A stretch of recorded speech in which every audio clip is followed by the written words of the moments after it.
Auntie, shikamoo. Marahaba, jambo. Jambo. Mwanangu. Nzuri. Ndio umechelewa sana huko kuditisha.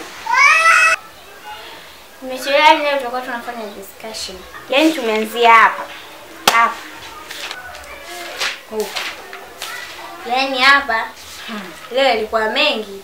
Yaani mpaka hapa kichwa cha mtu. Natamani tu nikalale. We acha tu auntie. Tumeanzia huko. Hapa. Tukaja huko.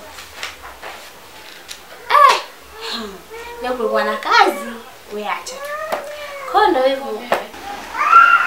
Mbona sio mama? Jitahidi kupambana. Wewe unapambana. Si unaona maisha yenyewe yalivyo kwa magumu. Jitahidi kupambana. Unaangalia vipi maisha ya mjomba wako jinsi yalivyo. Kwa hiyo usipojiokoa mwenyewe ndugu yangu. Jitahidi sana masuala ya mahusiano. Wanaume kaa na umbali watakuharibia masomo yako. Unaweza ukakutana na vivulana huko vikaja kukula hayo, na kwa mwisho ukaja kuharibu masomo yako. Sijali shangazi. Wala hata sitafanya hivyo. Nafurahi kusikia hivyo.